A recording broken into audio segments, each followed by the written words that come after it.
Listen, as a millennial, a 3-day con, it's fucking exhausting.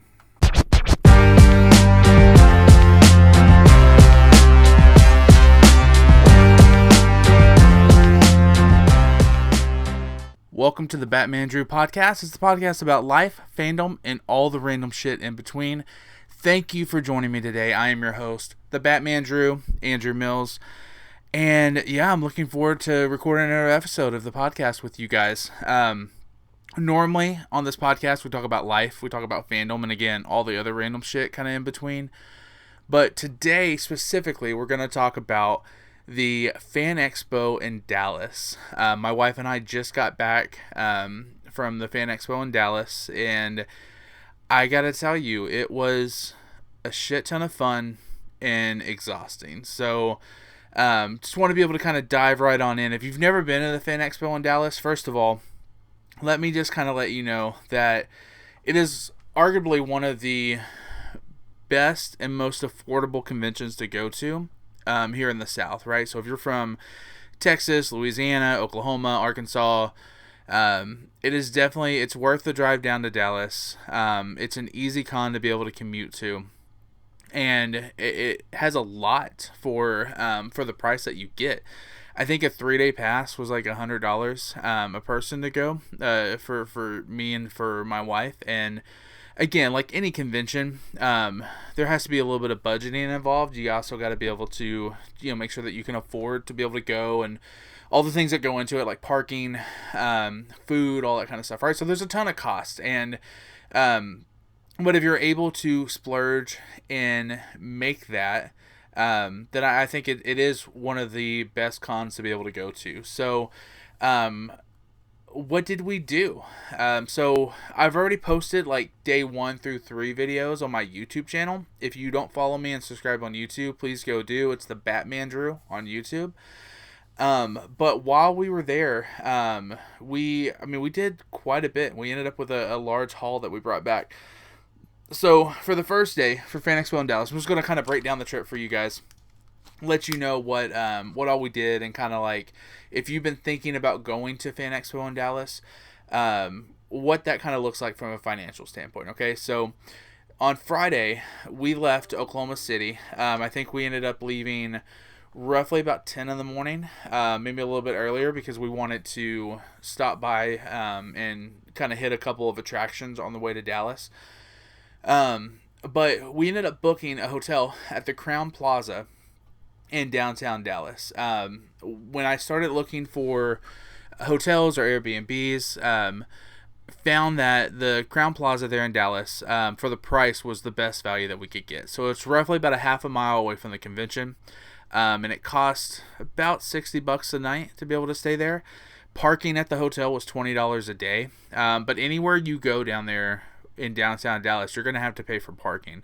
And with the convention center in use, most of the parking that you ended up having to park at was that $20 minimum. At least with the hotel parking, you can kind of come and go as you want, right? So we ended up leaving our car there at Crown Plaza Hotel. We walked to the convention the first day. Now, I'll tell you, if you've never gone to Fan Expo Dallas, one of the features that they have when you buy your tickets is that you're able to pay for your passes to be shipped to your home for you. That is well worth it, because if you're planning on getting there at the convention when people are lining up and wanting to go in, you're going to have to wait in a long line to be able to register and get your passes. If you pay for them to come in advance, I think it's like about $15 extra. But not only do you get them mailed to your home, so you already have them, you don't have to pick them up when you get there, and you can activate them before you show up. So literally when you get there, you can bypass all the lines and just walk straight into the convention. So it's definitely worth spending the extra few bucks on. So I would highly recommend that. But however, so we got to the con. It was a no cosplay day for Scarlett. She and I have an agreement. I love watching her cosplay, and I love being a part of her cosplay. But whenever she is cosplaying, I'm playing handler a lot of the times. which I love to be able to do, but I also love to be able to go and not have to worry about that. So she usually picks one day of the con where she doesn't cosplay. It was easy enough for this con because on Friday we were on our way up there. She didn't want to have to travel in her cosplay to the con, so she chose Friday as her non-cosplay day. And we got into the convention center, and I will tell you, I was surprised by how many people were there on Friday. It's not that Friday is usually a dead day, but there was a lot of people there for a Friday of a convention. So we got in, we went to the exhibit hall, and we had a photo op with Zachary Levi. So that's the first place we went to kind of make sure we knew where we were going for it. And after kind of looking around a little bit, doing a little bit of shopping and looking and seeing what they had available, we ended up going to the Zachary Levi photo op. And so I'm a toyographer. I think if you follow me and watch my content, you know that. So Legendary Toyography is the name of my photography, my toyography company. And I had did a special photo of Shazam in Oklahoma City to be able to give him as fan art. So I was able to do that at the photo op. And then we ended up going to do an autograph session so he could sign a copy for me. And I sat down here to record the podcast without grabbing that photo. So, but I did have it up on some of my other YouTube videos so you can check out. But just super charming guy, really nice, down to earth, and honestly, it was just a great experience. I think that if you are a fan of someone, the way that Fan Expo does their photo ops and their autographs is pretty easy and convenient. I will tell you, if you've never done a photo op, it goes super, super quick. Like it's not an exaggeration. You get 5 seconds with the celebrity at most. So if you value time with being able to see those celebrities, I would definitely suggest doing a selfie or autograph with them at their booth because you get a little bit more face time with them. I want to say we probably were able to chat with Zachary Levi for probably about, I don't know, 5, 6, 7 minutes. So it's definitely the way to go if you're, depending on what you value. If you want a professional photo done, the photo op's great. If you want a little bit more time with a celebrity, definitely going to their booth is best. And just know when you do that, it's easiest to be able to book online through the Fan Expo website to be able to buy those passes. But when you get to their booth, if you're paying there, a lot of times they might take credit card, but most of the time there's cash only. So just keep that in mind if you are ever going to the convention and you're wanting to do that. At least for Fan Expo, I don't know what the other cons that celebrities are out of like. So yeah, after we met Zachary Levi, we started walking around the convention floor a little bit. We really kind of checked out the artwork in Artist Alley first. Ended up buying a couple of fandom prints. Like I bought an Aerith print for Final Fantasy VII. Scarlett ended up finding, she's a fan of a manga. I think it's called Fruit Baskets. Don't yell at me if I'm wrong about that. But she ended up finding a print for her there. And then overall, yeah, it was just a really fun, chill first day. And like I said, there was a lot more people there than I kind of expected it to be for Friday. But honestly, when it's packed, as long as you have the patience and you have the understanding that like nothing's going to be fast, like everything's going to take its time because of how many people are there, it's a lot of fun to be able to go all 3 days. And it's a lot more fun when there's a lot of people there. So just keep those things in mind. I will say though, for Friday of the convention, it really, I'll probably do an editorial video on this at some point. I'm not a con expert by any means. I've been to maybe 5, 6, 7 cons, something like that. As a non-vendor, I've been to more as a vendor selling my photography work. But as a non-vendor, I've been to a handful of cons, and I will tell you this, that there truly should be some thought into con etiquette. So you'll always see signs for cosplayers like cosplay is not consent, don't touch the cosplayers, don't be creepy. All of that, you should have that and some, because there are always creepy people who honestly who just harass cosplayers sometimes at these cons, right? But I also think there needs to be etiquette for just the random fan, right? So like anywhere you go, you have some kind of etiquette, right? Like if you go to the airport and you board a plane, there's a process to it. If you drive a car, you drive on the right side of the road, there's a process to it. If you I mean even in school, in elementary, we learn to walk on the right side of the hallway. So there's an etiquette to everything.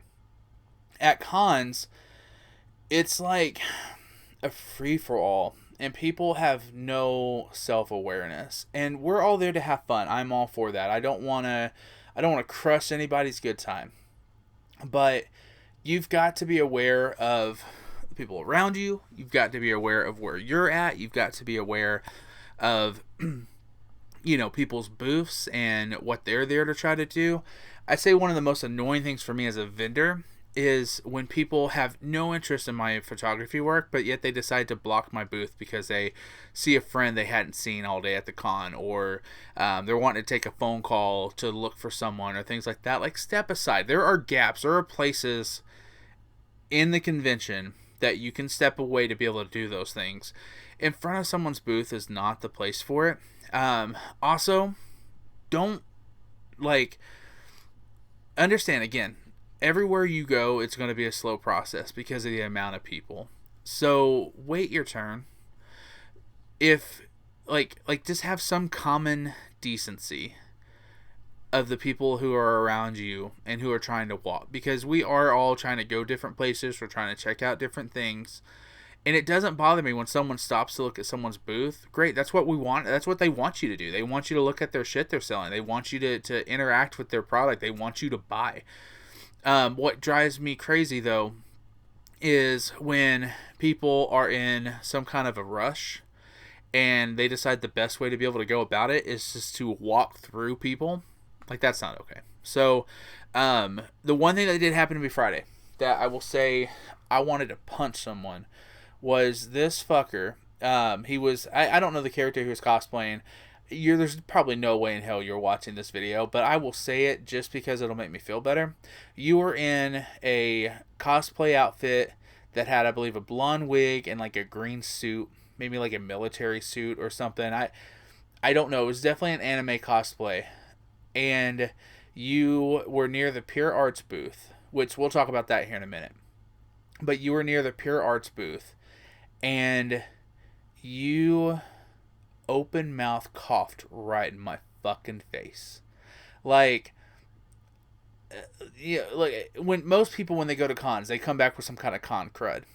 A lot of it can be avoided with good personal hygiene and, not coughing on people. Thankfully, I didn't get sick, knock on wood, but I will tell you, that was a shitty thing to do. And if for the remote chance you're listening to this and you hear this, next time, don't be that dude. Don't. Like, coughed right in my fucking face. Like, I feel like I could taste his fucking saliva. It was so disgusting. Don't do that. If you're sick and you still want to go to the con, I'm not telling you got to mask up. I'm not telling you you've got to, down medicine until you're some kind of fucking zombie walking around the con and a cloudy haze. But I am telling you, don't cough or sneeze on people. Be aware. Like I understand you don't want to give up the opportunity to go to the con because you're feeling a little bit under the weather. That's fine. We all get it. I would go too. But I'm not coughing on someone. So there's my small rant. Now, here's my big rant. And again, for the people who are listening to this, who might hear this, I'm telling you right now, there is a booth. It was a new vendor, the best I could tell. I hadn't seen them before. But it was called Pure Arts. And they make statues and figures at the level of Sideshow Collectibles at a much more reasonable price. I fell in love with this booth. There's no doubt in my mind they're gonna get a shit ton of my money. But Pure Arts, you can find them at purearts.com. If you're, they had a ton of different fandoms. So if you're an anime fan, if you're a video game fan, if you're a superhero fan, um, go check out purearts.com and be on the lookout for a future video of me unboxing what I ended up buying from that con, or from their booth. So Friday, went back to the hotel, crashed, ended up ordering DoorDash, got Buffalo Wild Wings, and that could be a whole separate rant. I fucking hate DoorDash. I don't, like, I should have just went and picked it up. But whatever, right? It's con, we were tired. Like I said at the beginning, when you're a millennial, these 3-day cons, they hit hard. So Saturday, woke up early, and Scarlett got ready for her cosplay of the day. She was Sadness on Saturday. Looked phenomenal. Got a shit ton of pictures with people. And honestly, I'm super proud of her. I could rant and rave for hours about how incredible and talented my wife is. So I won't, though, because when I do, she gets a big head. Husbands, you know how it is. So we went in to the con right at open. We were going to walk to the con, but we decided to take a lift, in large part because, one, Scarlett was full face body paint, like makeup and stuff, and second, we didn't want to deal with the hassle of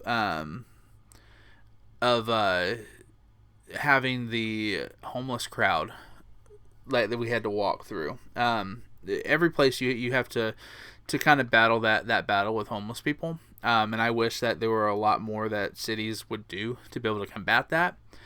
Dallas is bad about it. And so I just honestly didn't feel safe about my wife walking in cosplay down to the convention center, because they're not going to know what the fuck she's doing. And I get way too short-tempered when it comes to people harassing my wife. So we decided to take a lift. Let's just easy day. It was about a half-mile ride, but the lift was it was like $16 or something like that. So and it was worth the not having a headache of trying to find parking, not trying to walk back to the hotel, all that kind of stuff. So it was definitely worth it. That day we did picture and autograph with Stephen Amell, which I could boast for days about how awesome he was and that experience was. I will just say we did the picture and the autograph a couple hours apart from each other, and I was pleasantly surprised when he remembered me by name. So just a really cool dude, really cool experience. But I knew Saturday was going to be the day that I was going to be really hunting for more figures and statues and things like that. And so I really buckled down. I was like, okay, I'm not going to spend any money until I find the right piece, right? And I don't know the name of the booth. I didn't get it. I should have. But Scarlett and I were walking down an aisle, and I look over and I stop because there's these little mini statues, probably roughly about 6 inches tall, of like Spider-Man and Hulk and stuff like that. And I looked behind the display of them. There were probably 30 of them on the table. And I saw hidden away in the back a Final Fantasy VII box. So, this guy right here, I found him sitting in the back end of this booth. Why is this important to me? A few years ago, Scarlett and I went to Colorado for my birthday. And we went specifically to go see the Final Fantasy VII Remake Orchestra concert. And the last day we were in Colorado, we went to Mile High Comics, I believe is the name of it. It's a giant comic book warehouse there in Denver. And as I was looking around, trying to find something I wanted to buy, I ended up seeing that box, that figure. And at that point, I think they had like a $450 price tag on it. And they weren't coming down off of anything. They had no interest in negotiating or talking. And so as I'm looking around, just thinking about getting it, I walked up to the counter and they had some Sideshow collectible pieces, which is right here behind me, if you see this Captain America statue, this Captain America statue is a Sideshow collectible piece that I got that same day. It was like $350, so I was like, well, let me get the cheaper one. I really love them both, but that Captain America statue I thought was pretty cool. So I ended up getting it, thinking to myself, I'll be able to find this Final Fantasy VII set somewhere else and be able to hopefully get it at a little bit more affordable price. And I have not. I've been to several conventions. I've looked online. Everywhere I've looked online that had it sold, like on eBay and stuff, was way overpriced. And there it was. Like, it was fucking waiting on me. And so I asked the guy, I was like, how much is it? He threw out a price. I countered, and we agreed. And yeah, I walked off with it. I'm definitely going to do a video of unboxing. I'm definitely going to add this thing to my collection. I'm going to definitely get some pictures with it. But just an incredible figure, in my opinion. It's super detailed. And I'm a huge Final Fantasy fan. I love Final Fantasy VII. It was the first Final Fantasy game I played as a kid. And just like sex, you always remember your first. So I just remember that game, and I remember how much I enjoyed playing it. And when the remake came out, I fell in love with it, fell in love with the characters. Tifa was my crush growing up. And I will tell you this, that I think Aerith is maybe my favorite Final Fantasy character of all time. I think Aerith is an incredible character. And so I just love Final Fantasy VII. So I ended up having to pick up that Cloud and Jesse motorcycle set. So walked away with that on Saturday at the con. Ended up going around to a couple of the other cosplay events. Scarlett wanted to check out. She had a friend who was doing the cosplay contest, so we went and checked that out. Went to a few panels as well, which we'll talk about that here in a second. And yeah, just made a full day of it. That lift ride hit different on the way back because we were freaking exhausted. But went back to the hotel, ordered a couple of pizzas, got cleaned up, recorded a little bit, and really just had a great day. And then on Sunday, it was kind of a rinse and repeat, except a much shorter day. Scarlett worked up the courage and did the cosplay red carpet, which was really cool. She was Fiona that day, so definitely got a lot of attention. You don't see Fiona very much at the con, so... but we didn't really buy much that second day. I ended up finding a couple of things that I wanted, but we bought some stuff for Grayson, bought some stuff for Scarlett, and ended up buying and getting some more pins. As you can see, like if you can see in the video on TikTok Live, I don't know if you can see it, but as I'm recording, I have these lanyards hanging up on my windowsill, and they are full of pins. And for some reason, I've had this recent obsession of wanting to collect pins. So ended up finding a couple that I ended up walking away from. And then we ended up wrapping up the day, went back to the car, and started heading home. So look, overall, let's talk about the good, bad, and my general overall thoughts of the con. So good. I will tell you that I love the atmosphere of Fan Expo. I think that it's a great environment. I think that with a con so big that the negativity gets washed out by the positivity, and everyone is happy and excited to be there. I don't think I saw really very many people this weekend who were in a bad mood, who were judgmental, who were anything but people who were looking to have a good time. So the atmosphere for Fan Expo, whether it's just organic or the convention themselves, does something to be able to really promote that atmosphere. It's great. I love the atmosphere of Fan Expo. I think the celebrities that they have are, most of them are B-list celebrities, let's face it, but they did a really good this year of finding the nostalgia. So you always have your core, right? You always have like a couple of your big celebrities. I think the biggest one you could argue was John Cena. But then they also had the cast of Back to the Future. So you had the actors who played Doc and Marty McFly. I didn't get to see Michael J. Fox walking around anywhere. Sometimes you get to see celebrities walking around anywhere, around the place. But um, I will say they did a great job of finding a good, diverse group of celebrities. The photo ops go by quick, and even the signatures, the autographs. I want to say maybe the longest we waited was for the Stephen Amell one, and it was maybe 30 minutes. So I know a lot of people go for the autographs and celebrities, so I think Fan Expo does a really good job of how they go about it. The cosplays. So if you've never been to Fan Expo, when you walk into the event center, you walk down this long hallway, and there is a foyer area, massive foyer area, out in front of the exhibit hall that is really where the cosplayers hang out at, take pictures and things like that.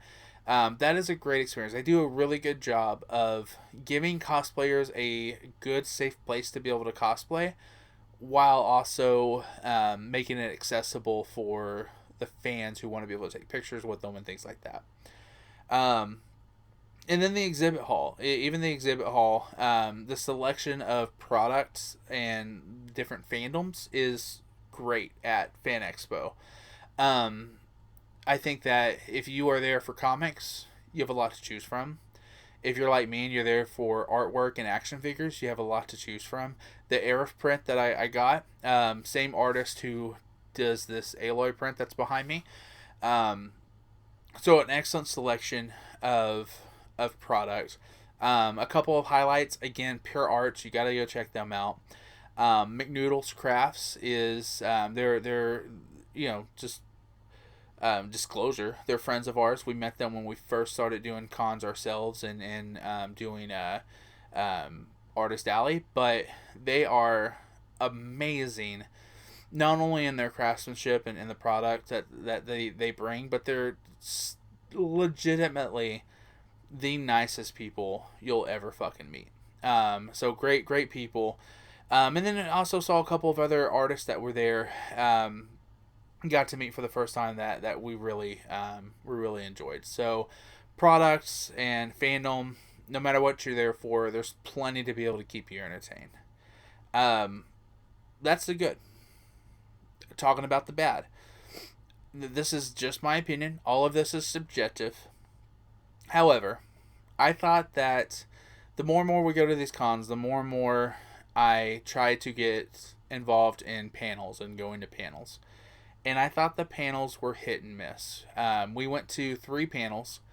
The first one, Scarlett went to another one opposite of me, but I went to 3 panels. The first one I went to was The Toys That Made Us, talking about season 4 and 5 of that show.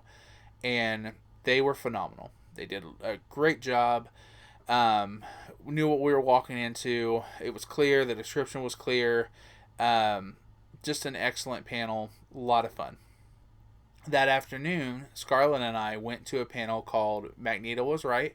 He just went about it the wrong way. And this was the panel I was looking forward to the most, because I thought it posed a very intriguing topic. Magneto, the villain mutant of the X-Men universe, arguably anti-hero, depending on who you ask, his philosophy, his psychology, his approach to mutant and human existence, he was right. He just went about it the wrong way. And obviously, if you know the X-Men comics, you know some of the death and destruction that follows Magneto. And the woman who did the panel, I'm sure, is a very nice, sweet woman. This is not a knock on her.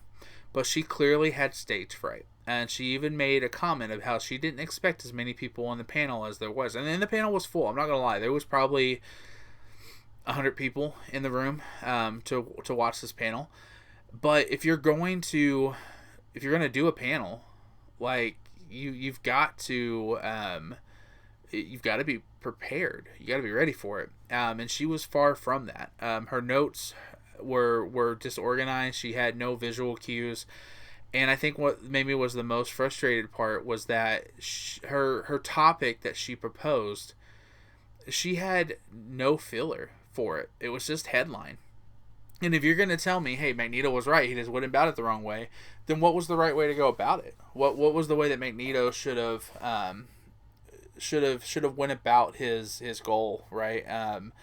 And I thought this could have been a chance for a pretty cool debate on social equality, and because the X-Men have always been a parallel to real life events, whether it's racism or the acceptance of others and things like that. And I just kind of feel like there was a missed opportunity there. And so I actually think I'm going to make an editorial video later because I think the topic is great. And I think the girl had great intentions.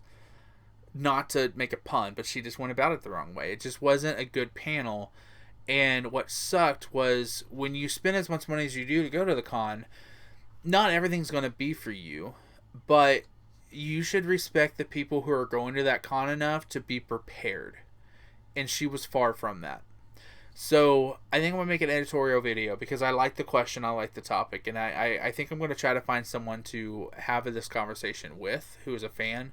And, you know, I think the other part of it was that she was just, you could tell she was a fan of Magneto, but she also was very, very judgmental on the character and the actors who have played the characters in the past.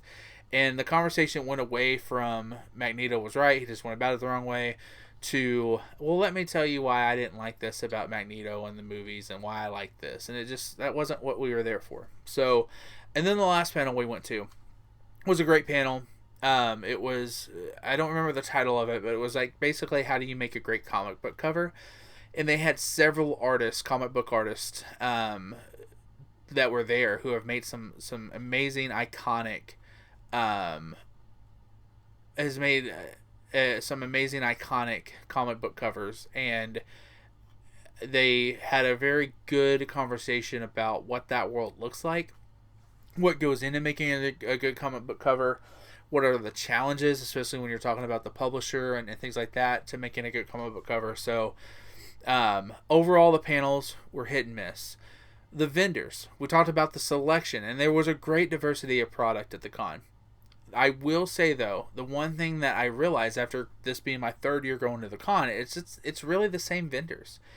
There might be some diversity in regards to the artists. However, for the vendors that were reselling product, comics, things like that, and even a large portion of the artists, it was the same stuff. So if it's your first time going to a con, you're going to be overwhelmed with the amount of selection. If it's your third time going to this con, I think you're going to feel like you're seeing a lot of the same stuff. And I don't know what the solution of that is. As a guy who gets a booth at cons and sells the product, I wonder if you're a con host, if you're hosting the event, maybe you look at some core staples to keep there, some pillars in regards to your vendors, and then every 2 or 3 years not accept an application for someone who's been there. I think having a little bit of a rotating, revolving door of vendors will add to some of the diversity of the product, and will also add to the experience and allowing to be able to showcase more artists and vendors. I'm sure as I say that, someone who runs a con is like, you fucking idiot. It doesn't work that way. You need to be able to fill up the booth space. I just kind of feel like I've been on the wait list for 2 years for Fan Expo Dallas. Like, I feel like you probably have a lot of people who want to be at that con. And this was the first time I walked through, and I just thought to myself, I've seen this stuff before.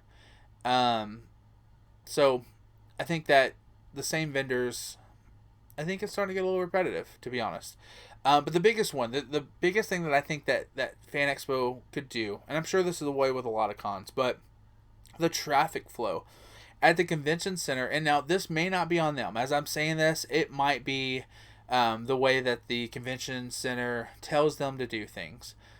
But there is so much unused space that you can certainly flex out the booths to make for wider walkways, to make for more convenient commutes when you're walking through the convention center.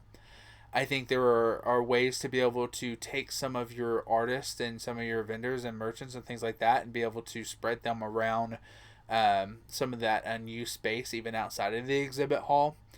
Again, I don't know. Maybe they're tied and the convention center is like, no, this is how you have to do it. But again, the traffic flow, the bottleneck of traffic of people on Saturday especially was crazy. And I overheard some people talking about next year because of construction going on at the convention center that they're moving the Fan Expo to another part of the convention center that's in a smaller area. And that doesn't mean that there's going to be less people who go. And it seems like every year I go, more and more people show up to this. I think you've got to start figuring out some way to be able to make it a little bit more accessible and convenient. I think that the thing that it's missing the most of is the ability for individuals who have a disability. If you're in a wheelchair and you're trying to go down some of those hallways at the con, you're shit out of luck. And so I think that there's got to be some things that can be done to be able to help with that. Overall, though, I think that for what you get, the price is phenomenal. For what you get at Fan Expo, for what you pay, fantastic pricing. I think that they could do better for some more after-con experiences. I know some conventions do like After Dark and that kind of stuff.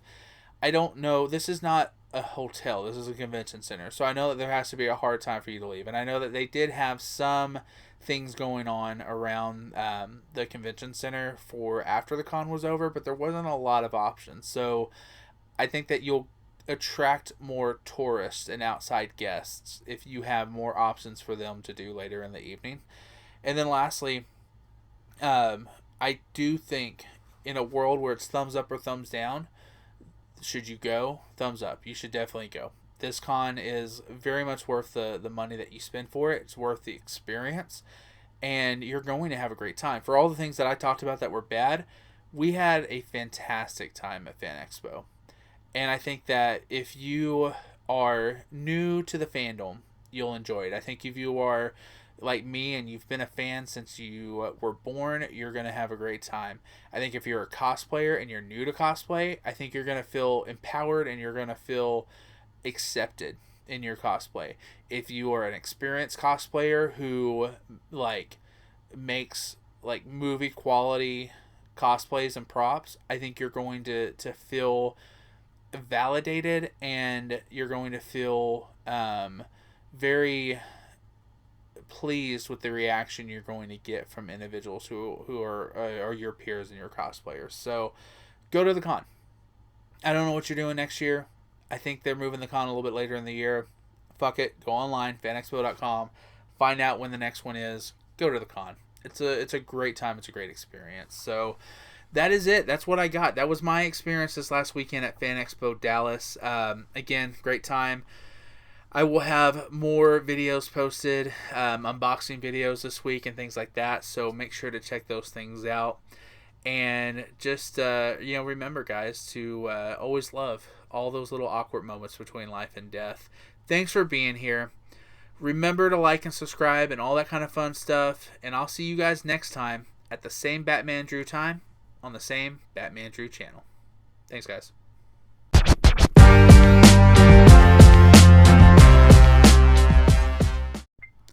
Listen, if you've never been to the Action Figure Museum in Pauls Valley, Oklahoma, first of all, what are you doing with your life? It's a great experience. It's like $7 to get in. Definitely worth going and checking out.